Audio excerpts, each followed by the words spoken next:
Hi, I'm Kathy, and welcome to Kat's Corner. We are going to do 30 days with the Cake Doctor. If you guys have not seen this book, it's fabulous. It uses cake mixes, and you get to make really easy, simple desserts. So my daughter, Haley, is going to help me out today, and we're going to try a cookie bar called Apricot Almond Bars. We've not made this before. I have all the ingredients out. It's 1, 2, 3, 4, 5, 6, 7, 8 ingredients is all, and it uses a basic cake mix. And we got a great deal on these cake mixes. We did a case lot sale. I think we got 12 cake mixes for 89 cents a piece at our local grocery market. So we are going to try some fabulous recipes. So the first thing we need to do is open our cake mix. And this one is just plain vanilla with pudding in the mix. The pudding just kind of helps keep it moist. And what we need, we've got a softened stick of butter. Haley, will you put that in the microwave for 15 seconds? First you need to mix the cake mix, the melted butter, and this recipe calls for almonds, but we are bringing these to a benefit dinner this weekend, so we are just going to leave the nuts out of it in case anyone's allergic, not even mess with that. And besides, I have a son that hates nuts, so I'm going to make these for him today. I have got, let me just go over the ingredients while she's melting that. We are using peach. You can't see I'm making lots of changes. You can use any flavor jam that you want. We're using peach today. You need almond extract, a room temperature bar of 8-ounce bar of cream cheese, a little bit of flour, a little bit of sugar, an egg, and 1 stick of butter. So we just dump the butter in, and then you just pop in the mixer. We're just going to use a hand mixer today. And you mix it for about 1.5 minutes until it's kind of a sticky, tacky combination.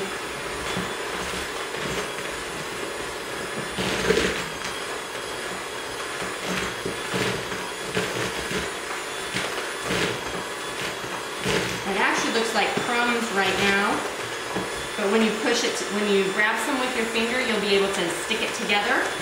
This will be the crust, and we'll save just a little bit of this mixture to go on top of these bars. Haley, why don't you come over here and finish mixing that for me? And I'm going to get the jam ready. Pull that out. We need 1 1/3 cups of the preserves.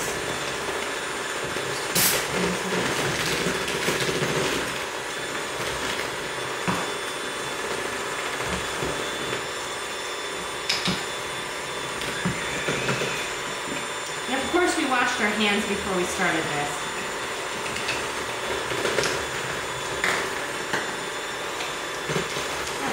About the full, this is an 18-ounce jar, almost using the whole thing. In fact, I think I will just go ahead and spread the whole thing on top. All right, Haley, that's perfect. You're going to use an ungreased 9x13 pan, and you should use metal when you're making cookie bars. The glass pans absorb some of the liquid, and they get really gooey on the bottom. They don't stand up. The metal, just the transference of the heat, makes the bars get sturdy on the bottom. So basically we're going to take most of this. We'll reserve about a cup. Haley, would you grab me a small bowl, and we'll put this extra in there. And you can use a spatula or your fingers. Actually, your hands are the best tool in the kitchen. So we'll just smash it down and see how it's sticky. It looks like crumbs, but it sticks together really easily. And it smells fantastic.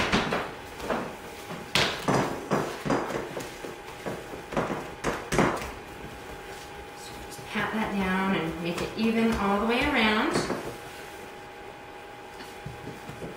You can leave that bowl here, honey. The really great thing about these is everything else is going to go in the same bowl. You don't even have to wash it. You don't have to wash the mixer, anything. These are so simple. So these would be a great recipe to keep the ingredients on hand, and most of them you do, other than having a cake mix and some jelly. If you could just keep that in your pantry, if you have company come over at the last minute, you can make some of these really quick for them. So while Haley finishes doing that, I'm going to go ahead and start mixing this. When she's finished pressing that and making it even, she's going to take all of the jelly and just gently spread it over the crumb mixture. Go ahead and use all of that, Haze, okay? Yes. Yeah, just use everything out of the jar. So we're going to take our softened cream cheese and we're going to blend that first. I'm going to grab this behind you, honey. You just get it, it's already been softened, it's been sitting on the counter for about an hour or so. And we're just going to mix it so it's kind of fluffy a little bit.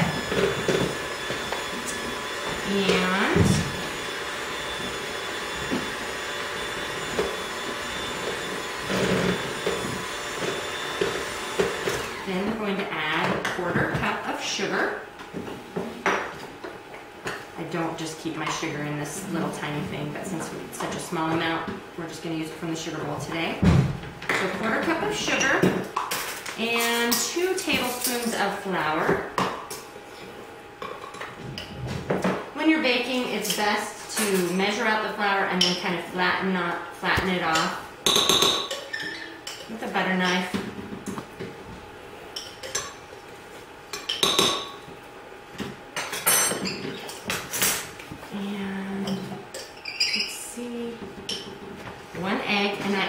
We have chickens, so it is always a good habit to crack your egg one at a time into a separate dish so that you can take out any impurities or make sure, God forbid, that the eggs are rotten. You don't want that.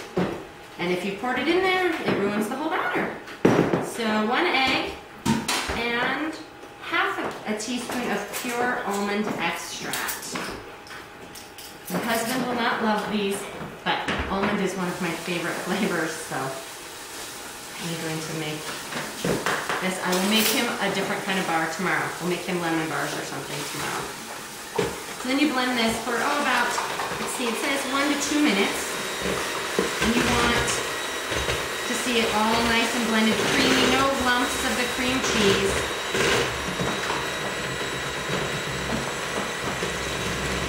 Scrape down the bowl as we're mixing.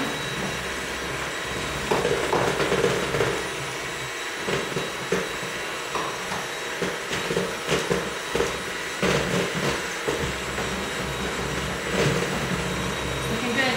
I stole your spatula, Haley. You can grab another one.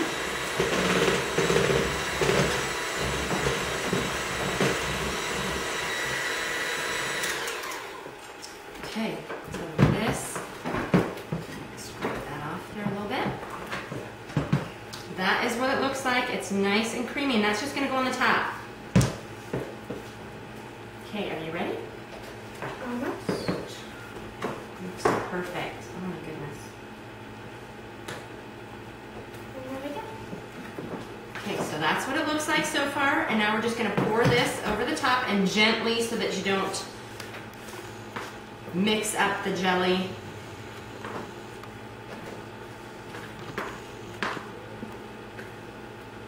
Just smooth this over. Now if you were adding the almonds, the actual almonds with this, you would add that into the crumb mixture, and you would add about 1/4 of a cup or 1/2 a cup, depending on how much you like nuts, into your crumb mixture for the top. Just chop them up if you have one of those fabulous Pampered Chef choppers or even a small food processor to just chop them up nice and fine. And you could even add that into the bottom crust mixture too, that would be fine. We'll just smooth it out here. Try to get it to the edges without completely mixing in the jelly. Well, they look good so far, so I guess we'll have to see how they come out of the oven. And another great tip for cookie bars is when you take them out, you have got to let them cool off before you start cutting them. If you cut into them too soon, they will not come out of the pan. You'll just have a mess. They'll still be delicious, but they will not look great. So here's what it looks like before I add the crumb mixture. And basically you just sprinkle the reserved crumbs over the top of it. So it'll give it a little crunch on the top. And we preheated the oven to 350, so it's ready to go. And we'll just pop this in, and these are going to cook for about 35 minutes. And then we will let them cool for 30 minutes. So we'll cut back to you when this is all finished and after they've cooled for that time. So, welcome back. Okay, our bars are finished. We let them cook for 35 minutes and they were still not set. And I've had that problem with my oven, so my advice is to watch the bars closely. You don't want them to get completely brown on top, but like this, just a little bit brown around the edges. I think we cooked ours at about 5 minutes extra, so that was about 40 minutes. And then they've been cooling for about 35 minutes. The bottom's still just slightly lukewarm. So we're gonna give it our best college try here and see how they come out. They're supposed to make 24 bars. I'm just gonna slice with a nice sharp knife here.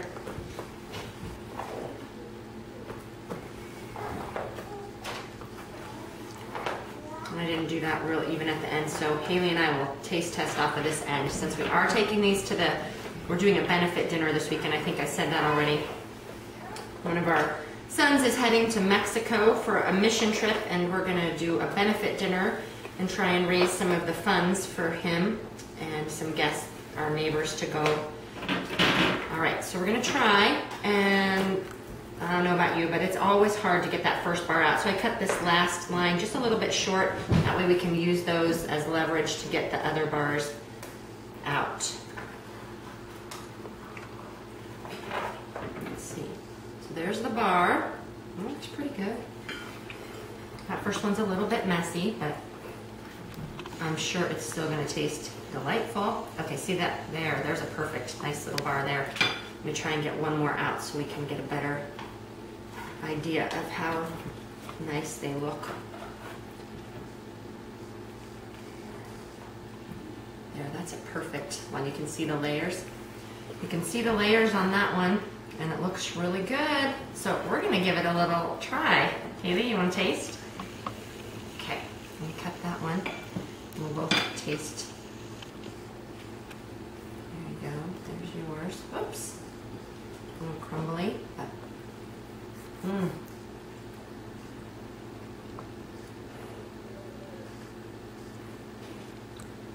Delicious. Yeah, they're pretty good. They're pretty good. Awesome. Yeah, those turned out really good. They're a little, not quite as firm as some other cookie bars that I've made. They have a little bit more texture like cheesecake bars, I think. That's what I would say they are like. So you definitely want to serve these on a little dessert plate. Have plates ready. These are not going to be kind of cookies that you can just carry around and eat. So I'm not sure that they're going to work for our benefit dinner or not. But anyhow, join us tomorrow and we are going to make raspberry meringue bars next time. So thanks for joining us. Have a good night.